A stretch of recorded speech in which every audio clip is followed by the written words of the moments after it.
안녕하세요. 지난 강의에는 리액트 네이티브를 이용한 개발 환경 세팅 및 시뮬레이터 설정을 했었죠. 이번 시간에는 실제 리액트 네이티브 코드를 살펴보고 직접 바꾸어 볼게요. 자, 시뮬레이터가 이렇게 보이시죠? 아이폰 X입니다. 그럼 이제 이 시뮬레이터 안에 어플을 구성하고 있는 코드 파일을 한번 열어볼게요. 편집기는 비주얼 스튜디오 코드를 사용하겠습니다. 앱스토어에서 다운받으실 수 있습니다. 네, 여기에서 제가 이미 등록해놓은 My App이라는 폴더를 한번 열어보겠습니다. 자, 그러면 이렇게 파일들이 보이시죠? 다른 편집기가 혹시 더 편하시다면 그 편집기를 쓰셔도 괜찮습니다. 일단 먼저 이 파일들을 처음 보셨을 때 어떤 파일을 건드려야 할지 굉장히 막막하실 거예요. 하나하나 설명을 드릴게요. 자, 가장 먼저 안드로이드 폴더가 보이네요. 이 폴더에는 안드로이드 네이티브 코드와 연결되어 있는 파일이 들어있는 폴더예요. 여기 보면 build.gradle 그리고 setting.gradle 해서 안드로이드 어플리케이션을 빌드하는 데 필요한 정보들이 들어가 있습니다. 그리고 밑에는 iOS 폴더가 있어요. 이 iOS 폴더는 iOS 네이티브 코드와 연결되는 파일이 들어있는 폴더입니다. 이렇게 빌드 폴더에 들어가 보시면 이 마이 앱이란 어플리케이션 iOS 버전으로 빌드하는 데 필요한 정보들이 이렇게 들어가 있어요. 아마 여러분이 코딩하실 때는 자주 보시진 않으실 폴더입니다. 네. 그리고 여기 노드 모듈스라는 폴더가 있는데 이 노드 모듈스 폴더는 우리가 리액트 네이티브로 어플리케이션을 개발할 때 쓰는 다양한 모듈들과 라이브러리들을 사용할 건데 그 라이브러리와 관련된 파일들이 들어가는 폴더입니다.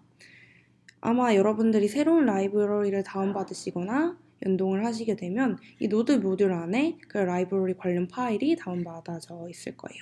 지금은 여기서 리액트 네이티브가 기본으로 제공하는 노드 모듈 파일들이 이렇게 들어가 있는 걸 보실 수 있습니다. 물론 다 모르셔도 됩니다. 자, 그리고 우리가 첫 번째로 볼 파일은 index.js입니다. index.js를 열어볼게요. 이렇게 보시면 리액트 네이티브에서 앱 레지스터리 컴포넌트를 가져오고 앱에서 앱을 여기서 얘는 상대 경로로 같은 뎁스에 있는 파일을 가져온다는 건데 여기 있는 app.js 파일을 가져온다는 거예요. 그리고 app.json 파일에서 name이란 value를 app name으로 가져온대요. 그러면 app.json을 가져오면 이 name이 우리가 처음 이 앱을 만들 때 지정해줬던 my app이라는 걸로 등록이 돼 있죠. 그러면 이게 무슨 말이냐면 이 name이라는 이 value를 appname이라는 변수로 가져오겠다는 이야기입니다. 네, 그리고 맨 밑줄의 의미는 이 app.registry에 있는 메소드 register 컴포넌트를 이용해서 이 앱 네임으로 앱 등록해 주겠다는 의미입니다. 그러면 일단 앱 파일이 뭔지 확인을 해봐야겠죠? 그래서 app.js 파일로 가볼게요. 리액트 네이티브에서는 컴포넌트로 앱을 구성합니다. 컴포넌트가 무엇인지는 이따 차차 설명드릴게요. 상당히 직관적으로 컴포넌트 자체의 의미인 상당히 직관적으로 이해하셔도 괜찮습니다. 첫 번째 저 둘은 리액트와 컴포넌트를 임포트합니다. 이렇게 괄호쳐서 임포트하는 거는 리액트에서 컴포넌트라고 설명되어 있는 것을 임포트 하시는 거라고 생각하시면 돼요. 이렇게 이 컴포넌트를 안 쓰고 react.component를 쓰게 되면 이게 똑같습니다. 한번 리로드 해볼게요. 참고로 맥에서 리로드 하실 때는 커맨드 R을 누르시면 리로드 됩니다. 자, 똑같죠? 이게 다 똑같은 거예요. 근데 이렇게 쓰기 싫으시면 그냥 저렇게 괄호로 임포트 하신 다음에 컴포넌트라고 해주시면 됩니다. 자, 그리고 보시면 리액트 네이티브에서 기본적으로 제공하는 기본 컴포넌트들을 임포트하고 있어요. 컴포넌트들의 이름이 상당히 직관적이죠.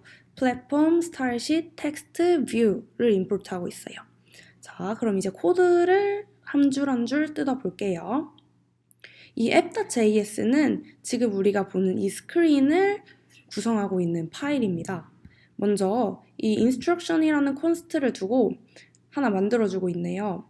자, platform.select예요. platform.select는 이 플랫폼 컴포넌트는 이제 리액트 네이티브가 iOS, 안드로이드 두 개의 버전을 다 지원한다고 했잖아요. 근데 이 두 개의 버전별로 각각 다른 옵션을 줘야 할 때가 있는데 그때 사용할 수 있는 메소드들을 여러 개 제공합니다. 그 중에 하나가 이 select예요. 이 select를 이용해서 iOS에는 이 스트링, 안드로이드 있을 때는 이 스트링으로 서로 다른 스트링들을 instruction이라는 변수에 등록을 해줄 수 있습니다. 네, 그래서 저희는 지금 iOS 시뮬레이터를 보고 있는 것이기 때문에 지금 보시면 press command R to reload, command D or shake for dev menu 이렇게 이 글자가 떠 있는 걸 볼 수 있죠.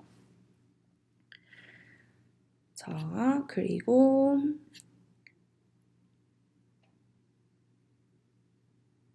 그리고 이제 이거는 이제 만약에 안드로이드랑 iOS에 서로 다른 스타일 적용이 필요하다면 저 플랫폼 select를 사용하셔서 서로 다른 스타일들을 적용해서 해주셔도 돼요. 자, 그럼 이제 본격적으로 컴포넌트에 대한 설명을 해드릴게요. 컴포넌트는 말 그대로 구성품이라고 생각하시면 돼요. 앱을 구성하는 데 필요한 버튼, 텍스트 박스 등이 바로 컴포넌트죠. 여러 가지 작은 컴포넌트들을 합쳐서 큰 컴포넌트를 만든다고 생각해 주셔도 괜찮습니다. 이 파일을 컴포넌트로 이해를 해보자면 서로 다른 컴포넌트, 뷰, 텍스트 등을 모아서 앱이라는 커다란 컴포넌트를 만든 거예요. 이제 개념이 조금 잡히시나요? 이제 맨 위에 이 의미는 리액트의 기본 컴포넌트를 앱이라는 이름으로 설정한다는 얘기입니다. 이제 앱이라는 이름으로 익스포트하고 있기 때문에 우리가 아까 봤던 인덱스라는 파일에서 앱으로 바로 임포트가 가능한 거죠. 만약에 앱을 뭐 myApp 이런 식으로 바꿔주면 이 인덱스에서 임포트하는 이름도 myApp 이렇게 바꿔주셔야 합니다. 자, 그리고 렌더는 저 리턴 안에 들어가는 뷰를 화면에 렌더해준다는 얘기예요. 리턴 안에 들어가는 요소는 반드시 하나의 JSX 태그로 감싸줘야 하는데 이 경우에는 그게 바로 뷰입니다.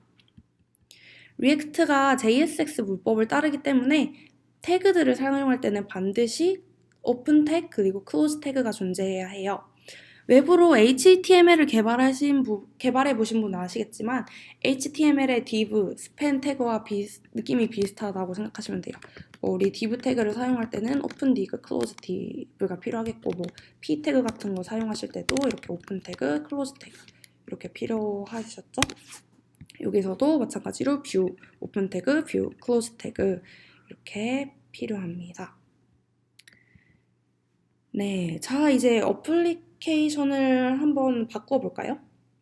지금 여기 이 텍스트 컴포넌트로 Welcome to React Native라는 텍스트 글자를 감싸고 있는데요. 이 텍스트 컴포넌트는 이 사이에 있는 이 텍스트들을 텍스트 그대로 화면에 렌더해주는 역할을 합니다. 그리고 마찬가지로 to get started, edit app.js 시작하기 위해서는 app.js 파일을 바꿔라 라고 얘기하고 있죠. 지금 우리가 하고 있는 거고요. 그리고 마지막 텍스트는 이 instruction이라는 변수를 텍스트로 렌더를 한대요. 근데 우리 아까 instruction을 한번 만들어줬었죠. iOS는 이렇게, 안드로이드는 이렇게 만들어졌었는데 지금 여기는 iOS 플랫폼이니까 instruction이 이 스트링이겠죠. 근데 여기서 이 컴포넌트 안에서 이런 자바스크립트 변수를 사용할 때는 이렇게 중괄호를 사용해 줍니다. 그냥 instruction이라고 치면 어떻게 될까요? 한번 해볼까요? 그냥 instruction이라고 치면 여러분이 예상하신 대로 그냥 instruction이라는 글자가 바로 나오겠죠? 저렇게 변수로 지정된 자바스크립트 값을 사용하기 위해서는 중괄호를 반드시 쳐주셔야 합니다. 네. 그리고 이제 이 스타일들에 대해서 설명을 드릴게요. 우리가 만약에 이 컴포넌트들에 아무런 스타일을 적용하지 않는다면 어떻게 될까요? 한번 다 지워볼까요?